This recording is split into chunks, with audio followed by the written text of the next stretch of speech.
मग मी माझा एक हात रूम मालकीन वहिनीच्या चेहऱ्यावरून फिरवू लागलो.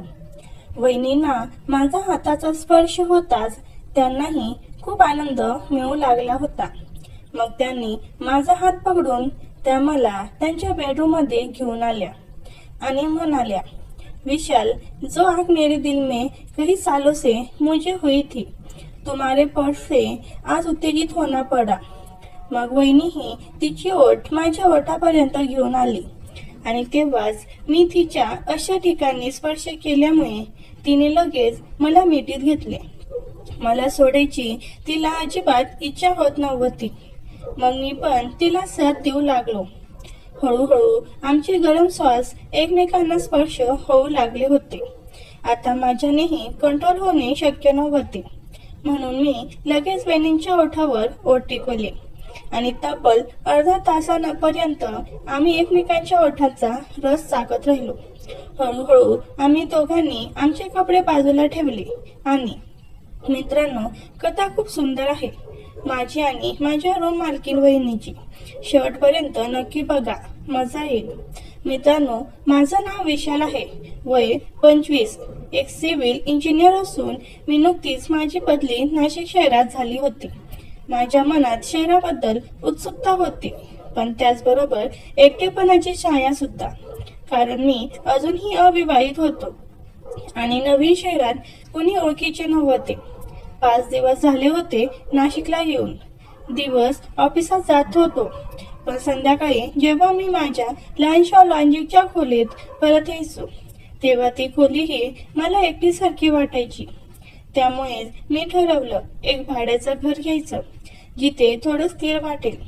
ऑफिसात माझे काही मित्र आधीपासून इथे राहत होते. त्यांचा एक ग्रुप आहे. रोहित, अक्षय आणि साहिल हे तिघं एकाच कॉलनीमध्ये राहत होते. मी त्यांना म्हटलं, मित्रांनो, माझ्यासाठीही एक चांगलीशी खोली बघा ना, थोडी शांत आणि मोकळी असलेली. त्यांनी हसून घेतलं आणि एकमतानं सांगितलं, चल आज संध्याकाळी बघूया. त्या दिवशी आम्ही ऑफिस नंतर मोटरसायकलवरून काही कॉलन्या फिरलो. 1-2 ठिकाणी चौकशी केली, पण काही जमत नव्हतं. शेवटी साहिल म्हणाला, एक ठिकाण माहीत आहे, थोडं जुनं आहे पण खूप मोकळं आहे. एक विधवा बाई एकटी राहते, तिला एक भाडेकरू हवाय वरच्या मजल्यावर, चल बघून येऊया. मग मी तयार होऊन 11 वाजेला ते घर पाहण्यासाठी जाण्याचे ठरवले. मी जेव्हा त्या घराच्या जवळ येऊन पोहोचलो तेव्हाच त्या घराच्या आजूबाजूला सर्व शांतता होती. मग मी त्या घराच्या दारावर थाप मारली आणि काही वेळातच कोणीतरी तो दार उघडला. पण समोर जेव्हा माझे लक्ष उभ्या असलेल्या त्या बाईकडे गेले तेव्हा मी आश्चर्यचकित झालो, कारण ती बाई जणू आत्ताच अंघोळ करून माझ्या समोर उभी होती. तिचे ते मोकळे केस, काळेभोर डोळे आणि गुलाबी ओठ मला त्या क्षणी त्याच्याकडे आकर्षित करू लागले होते.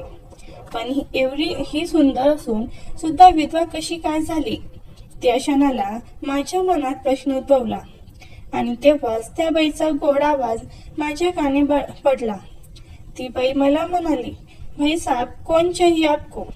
तेव्हा मला कळाले की ही बाई आपल्याकडची नव्हती, कारण तिला धड मराठीही जमत नव्हतं. म्हणून त्या बाईला मी हिंदीतच म्हणालो, मुझे आपके यहाँ किराए का घर चाहिए था. मेरे दोस्तों ने मुझे बताया था, क्योंकि वो भी तो घर छोड़ के किराए के घर में रहते हैं. आपके यहाँ घर तो खाली है ना? तेव्हा ती बाई मला म्हणाली, भाई साहब, आप अंदर आ जाओ, बैठ के आपको पूरी फॉर्मॅलिटी समजा देती हूँ. ती बाई या क्षणाला गाऊन घालून माझ्या समोर बसली होती. माझं लक्ष अधूनमधून तिचे त्या ठिकाणी जाऊ लागले होते. मग ती मला सांगू लागली, देखो भाई साहब, मेरा जो ऊपर वाला घर है वही मुझे किराए से देना है. इस घर का किराया तबकीन 4,000 रुपए होगा और आपको डिपॉजिट 10,000 रुपए पहले जमा करना पड़ेगा. ऊपर वाले कमरे में जाने के लिए आपको बाहर से सीढ़ियां नहीं है.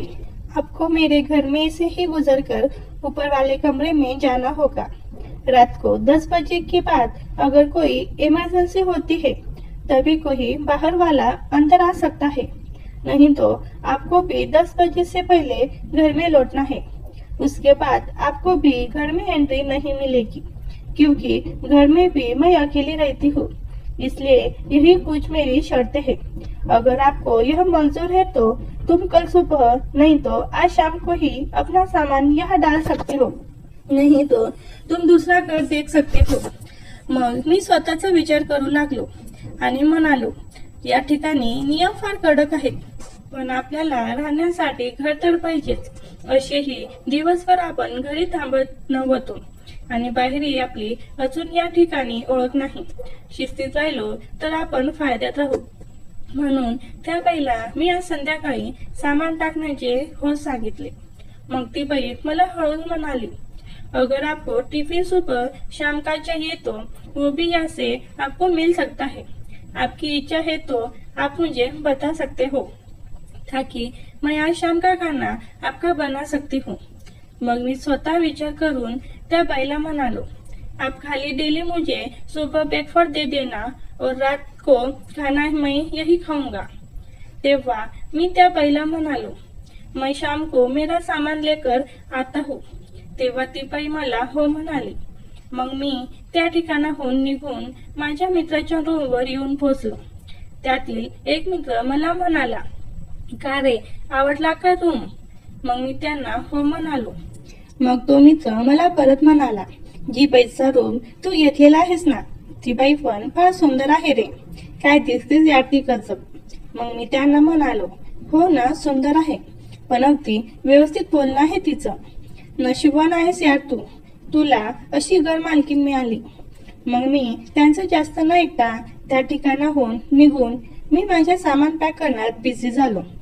माझ्याकडे फक्त 2 मोठ्या बॅग होत्या आणि संध्याकाळी 5:30 वाजेला मी त्या बाईच्या घराजवळ येऊन त्याच्या दारावर मी थाप मारली।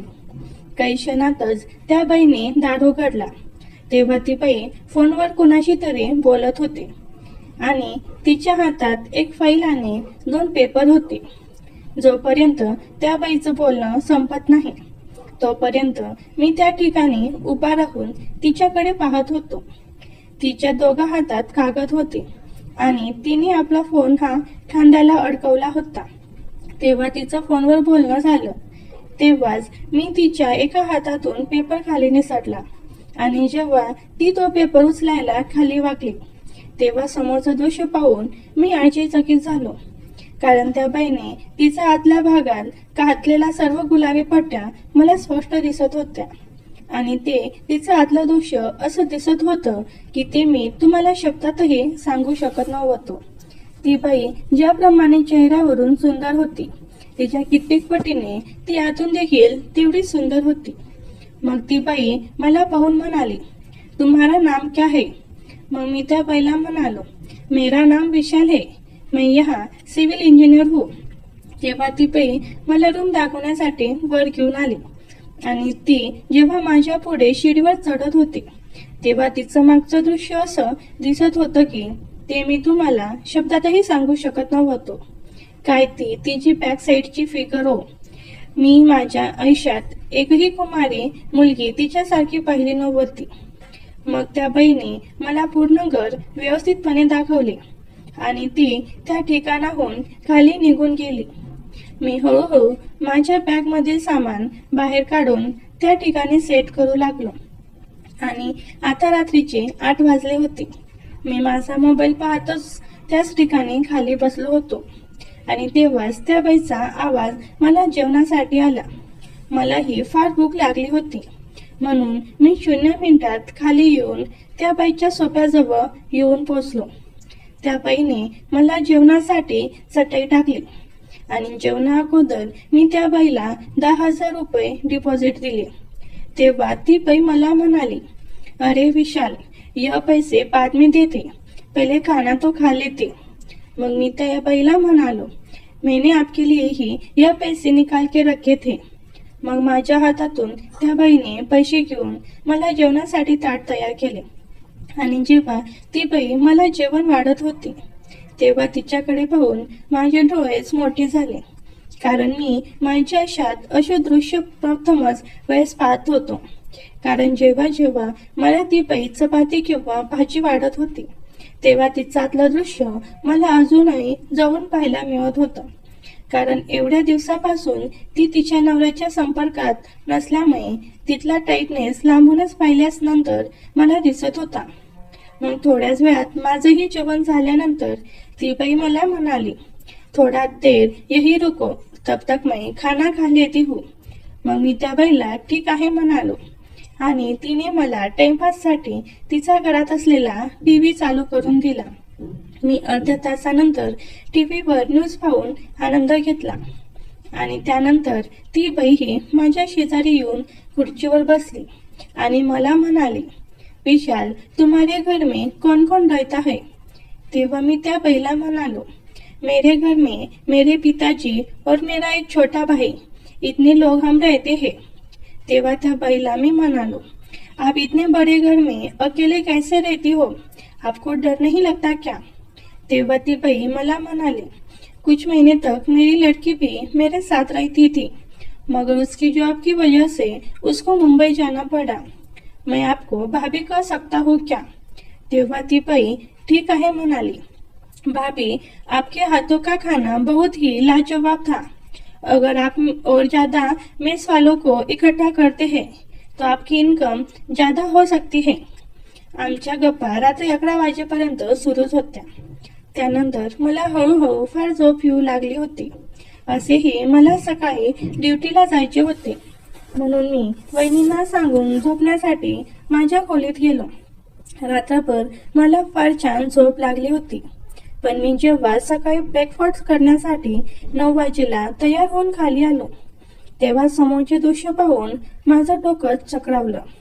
कारण त्या भाभी चक्क माझ्या समोरच म्हणजेच पुढच्या हॉलमध्ये समोरच दार लावून आपले कपडे चेंज करत होत्या. मी हे सर्व दृश्य जिन्यावरून पाहत होतो. भाभी हळूहळू आपले आतले कपडे घालून त्यावर गाऊन चढवत होत्या. एवढ्या जवळ त्याची सुंदरता पाहून मी माझे भानच हरपलो. कारण माझ्या आयुष्यातील पहिल्यांदाच मी असं पाहिलेलं हे दृश्य होतं. मला काय करावे काही समजत नव्हते. मग मी मुद्दामून खोकलण्याचा आवाज करून खाली येत असल्याचे त्याला कळवले. ती लगेच आपले कपडे घेऊन आतल्या रूम मध्ये गेल्या आणि तोपर्यंत मी बाहेरच सोफ्यावर येऊन बसलो. काही वेळानंतर भाभीही तयार होऊन बाहेर आल्या. मग मी त्यांना मला पाहिल्यावर त्या मला म्हणाल्या, अरे विशाल, बहुत जल्दी आ गई तुम. मैंने अभी तक ब्रेकफास्ट की तैयारी भी नहीं करी है. तेव्हा मी भाभीला म्हणालो, कोई बात नहीं है, आज ऐसे ही चला जाता हूँ क्योंकि मुझे 9:30 को काम जाना पड़ता है. मैं दोपहर का खाना वही खा लूंगा. आप खाली रात का खाना बना कर रखना, हम साथ में ही खा लेंगे. तेव्हा भाभी मला ठीक है म्हणाली आणि त्यानंतर मी ड्युटीला जाण्यासाठी निघालो. ड्युटीवर आल्यानंतर पूर्ण दिवस माझ्या समोर भाभीची चित्र वारंवार फिरत होते. तिची ती सुंदरता आणि तिची गोरी व सुंदर असलेली पाठ आणि तिचे आतले कपडे माझे पूर्ण काम भंग करू लागले होते. कारण ती एवढी सुंदर होती की कोणताही पुरुष समोरून जात असताना तिच्याकडून वळून नक्की बघणार. जशी ती दिसायला सुंदर होती तशी त्याचा आवाजही खूप गोड होता. माझे मित्र बोलत होते तसं झालं. खरंच माझी तकदीर खूप चांगली झाली की मला तर भाभी रूम मालकीण मिळाली. माझा आजचा दिवस जेमतेम मी भाभीच्या आठवणीत काढला. जेव्हा मी संध्याकाळी घरी आलो त्यावेळेस भाभी या खुर्चीवर बसून टीव्ही पाहत होत्या आणि मला पाहता क्षणी त्या मला म्हणाल्या, अरे विशाल, मैं कल से तुम्हारा ब्रेकफास्ट सुबह ही 8 बजे बनाकर रखूंगी ताकि तुम जब भी काम पे जाओगे तो तुम्हें ब्रेकफास्ट रेडी मिलेगा. मग मी काही वेळ भाभी जवळ बसून गप्पा गोष्टी करत राहिलो. तेव्हा मी भाभींना विचारले, भाभी, आपके पति आपको छोड़ के कब गए थे और आप ऐसे अकेले बिना पति के और बच्चों के कैसे जी पाते हो. तेव्हा ती भाभी मला म्हणाली, देखो, जिंदगी में अगर कोई तकलीफ ना आए तो जिंदगी जीने का मजा ही नहीं आता. मैंने जिंदगी में अपने दिल पर पत्थर रखकर जीना सीखा है. समाज में बहुत ताने सुने हैं मैं जब 35 साल की थी तभी मेरे पति मुझे छोड़कर चले गए। उनको दिल का दौरा पड़ने से उनकी मौत हुई थी। तब मेरी लड़की 7वीं कक्षा में थी। मेरे ऊपर उसकी पूरी जिम्मेदारी थी। दिल तो कह रहा था कि दूसरी शादी कर लूं, मगर मेरा मन नहीं मान रहा था। उस दिन से अब तक मेरे हर दिन और हर रातें कैसे गुजरती है वो मुझे ही पता है। फिर भी मैंने जिंदगी में हार नहीं मानी। अपना काम में मन लगाकर करती रही। अपनी लड़की को अच्छी पढ़ाई दी और आज वह एक अच्छी नौकरी पर है। इसलिए मैंने बाकी बातों की चिंता ही करना छोड़ दिया। तेव्हा मी भाभीला म्हणालो, मगर भाभी आप इतनी सुंदर हो, आपको तो कोई भी नौकरी वाला आदमी भी शादी के लिए मिल जाता और आपको देखने के बाद तो मेरा मन भी नहीं करता। तेव्हा भाभी मला म्हणाली, मेरे माता पिता ने भी मेरे लिए बहुत सारे रिश्ते लाए थे, मगर लड़के के खातिर मैंने वह सब ठुकरा दिया, क्योंकि मैं अगर दूसरी शादी कर लेती तो आज मेरी लड़की की हालत कुछ और होती। मग मी भाभीला म्हणालो, मगर भाभी जिंदगी में सबको अपनी इच्छाओं को पूरा करने का हक है। आज भी आपकी तरह मुझे देखने से ऐसा क्यों लगता है कि शायद आप मुझे आपकी शादी से पहले मिली होती तो बहुत ही अच्छा होता। तेव्हा मी भाभीला म्हणाली, विशाल तुम ऐसा क्यों बोल रहे हो? तेव्हा मी भाभीला म्हणालो, मैं सच बोल रहा हूँ भाभी, मैंने अपनी जिंदगी में आपके जैसी खूबसूरत औरत नहीं देखी। आपको जो सुंदरता है मैंने अभी तक कहीं नहीं देखी।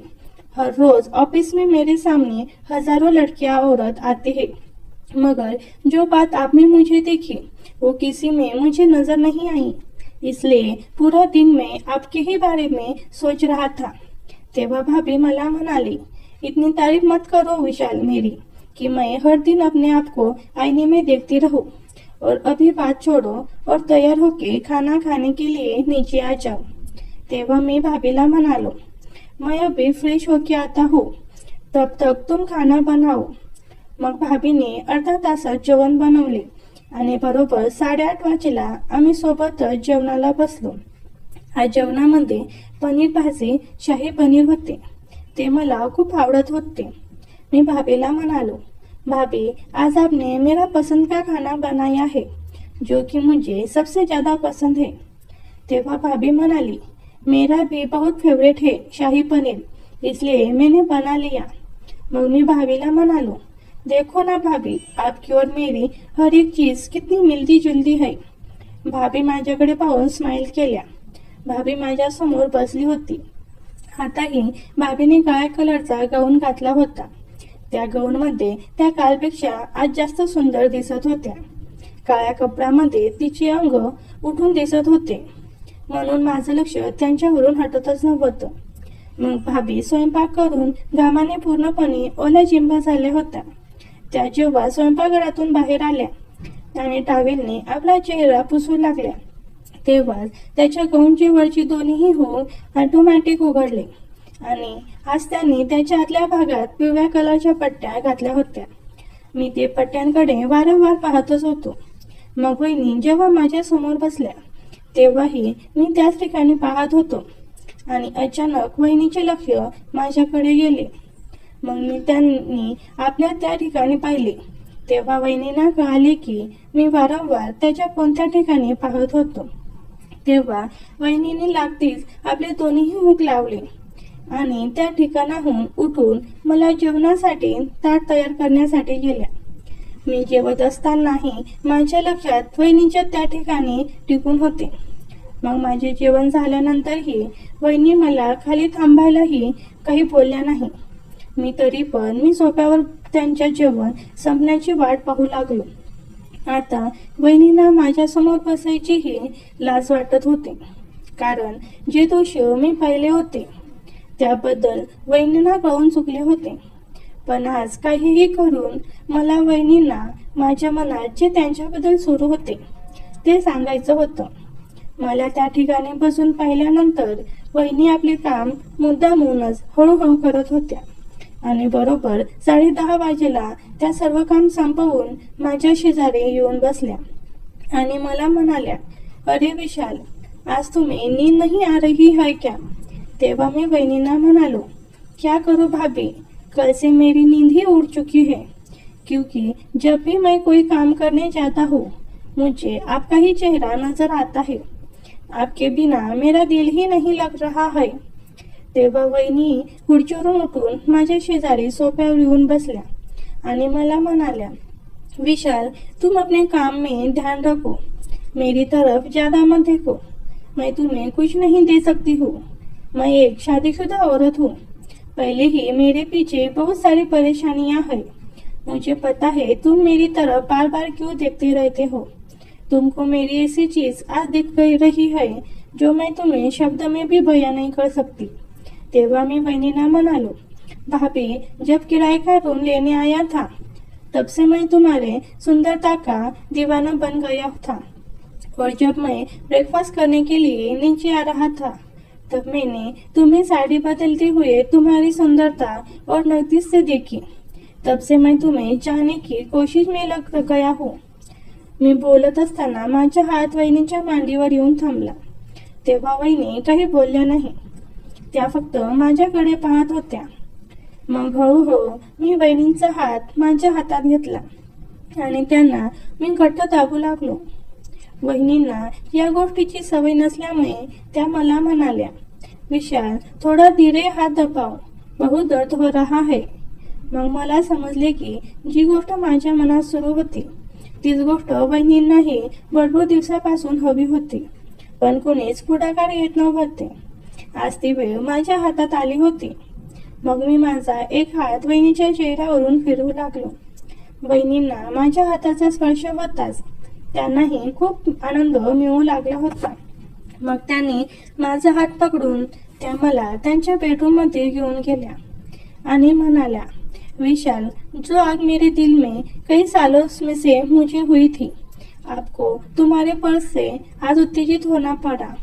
मग वहिनीही तिची ओठ माझ्या ओठापर्यंत घेऊन आली आणि तेव्हाच मी तिच्या अशा ठिकाणी स्पर्श केल्यामुळे तिने लगेच मला मिठीत घेतले. मला सोडायची तिला अजिबात इच्छा होत नव्हती. मग मी पण तिला साथ देऊ लागलो. हळूहळू आमचे एक गरम श्वास एकमेकांना स्पर्श होऊ लागले होते. आता माझ्यानेही कंट्रोल होणे शक्य नव्हते, म्हणून मी लगेच बहिणींच्या ओठांवर ओठ टेकवले आणि तब्बल अर्धा तासापर्यंत आम्ही एकमेकांच्या ओठांचा रस चाखत होतो. हळूहळू आम्ही दोघांनी आमचे कपडे बाजूला ठेवले आणि एकमेकांसोबत भरभरून प्रेम करू लागलो. आता ती वेळ जवळ आली होती ज्या गोष्टीची आतुरता वहिनीच्या मनात भरपूर दिवसापासून होती. तेव्हा वहिनीने माझ्या त्या ठिकाणी स्पर्श केला आणि मला म्हणाल्या, विशाल, तुम्हारा शरीर तो बहुत हार्ड है. धीरे धीरे मुझे इन चीजों की आदत नहीं है, नहीं तो मुझे बहुत तकलीफ होगी. मी रात्रभर तिच्या जवळ होतो. मी माझ्या रूममध्येही न जाता तिच्या जवळ राहून भरभरून प्रेमाचा आनंद घेत राहिलो. माझ्यामुळे वहिनींनाही त्या गोष्टीची आठवण आली की आज माझा त्या दिवशी घेतलेला लग्नाचा निर्णय खरा होता. जी मजा मला एकट्यात राहून विशालने आज दिली ती मजा मला माझ्या होणाऱ्या नवऱ्यानेही देऊ शकली नाही. तेव्हा वहिनीने मला वच्या रूम मध्ये न राहता तिच्यासोबत राहायला सांगितले आणि आता माझ्या रोजचे नित्य नियम झाले होते. मी दररोज सकाळी कामावरून तर जायचा, पण संध्याकाळी जेवण झाल्यानंतर मी आणि माझी विधवा घर मालकी एकमेकांसोबत भरभरून प्रेम करायचो. काही महिन्यानंतर वहिनीने माझ्या समोर लग्नाचा सुझाव मांडला आणि त्या मला म्हणाल्या, विशाल, हम दोनों अगर शादी कर लेते हैं तो ऐसे हमें बंद कमरे में रहकर प्यार नहीं करना पड़ेगा. हम दुनिया के सामने भी बाहर घूम सकते हैं. तेव्हा मी भाभीला म्हणालो, मैं तुमसे बहुत छोटा हूँ भाभी. मैं इस उम्र में तुमसे शादी कैसे करूँ. तुम मुझे बहुत अच्छी लगती हो, इसलिए मैं तुमसे दिलो जान से प्यार करता हूँ. अपनी अधूरी ख्वाहिश तुमसे पूरी करते रहो. मैं तुम्हारा साथ जिंदगी पर देता रहूंगा. मगर मेरी शादी भी हो जाती है, फिर भी मैं तुम्हें उतना ही प्यार दूंगा जितना प्यार मैं तुम्हें करता हूँ.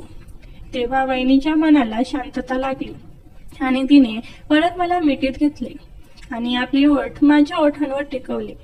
अशा प्रकारे घरमालकींसोबत ती विधवा असली तरी नवऱ्यासारखं प्रेम करत होतो. एके दिवशी वेगळाच प्रकरण समोर आला. त्या दिवशी आम्ही हे सर्व करत असताना त्याची मुलगी मुंबईवरून घरी आली. ती तिच्या आईला म्हणजेच वहिनीला सरप्राईज देणार होती. तिला फार मोठा सरप्राईज आमच्याकडून मिळाला, कारण आम्ही आतून कडी लावायचं विसरलो होतो. आम्हाला त्या अवस्थेत पाहून त्याची पायाखालची जमीनच सरकली होती. आता आम्ही सोबत राहत होतो. ती तिच्या मम्मीपेक्षा अधिकच सुंदर होती. एके दिवशी वहिनी बाहेर गेल्यानंतर मी आणि तिची मुलगी. मित्रांनो, कथा खूप मोठी आहे. याचा पुढचा भाग पुढच्या व्हिडिओमध्ये सांगतो. पुढे कथा खूपच वेगळ्या दिशेने जाणार आहे. जर तुम्हाला पुढचा भाग लागत असेल तर चॅनलला सबस्क्राईब करून ठेवा आणि कमेंटमध्ये भाग 2 लिहा. मित्रांनो, थोडक्यात पुढच्या भागात काय होईल ते जाणून घ्या. विशाल आणि वहिनींचे संबंध गुप्तपणे सुरू असताना अचानक तिची मुंबईहून आलेली मुलगी त्या अवस्थेत त्यांना पाहते. तिला खूप राग येतो, कारण तिला वाटलं की तिच्या आईने तिच्या वडिलांच्या मृत्यूनंतरही एक तरुण मुलासोबत अनैतिक संबंध ठेवले आहेत. ती आईला खूप बोलते, तिच्यावर ओरडते आणि विशाललाही घरातून निघून जाण्यास सांगते. पण काही दिवसांनी तिला कळतं की विशाल फक्त तिच्या आईला प्रेम देतोय, वापरत नाहीये. ती हळूहळू विशालबद्दल सॉफ्ट होत जाते. या सगळ्यात एक नवं वळण येतं.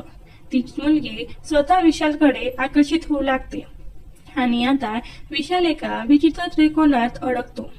आई आणि मुलगी दोघेही त्याच्यावर प्रेम करायला लागतात. पुढचा भाग यातूनच सुरू होईल. विशालने आता कोणता निर्णय घ्यायचा, वहिनी की तिची मुलगी, करून नक्की सांगा. कथा आवडली असेल तर चॅनलला सबस्क्राईब करा आणि व्हिडिओला एक लाईक नक्की करा. व्हिडिओ शेवटपर्यंत पाहण्यासाठी तुमचे खूप खूप धन्यवाद.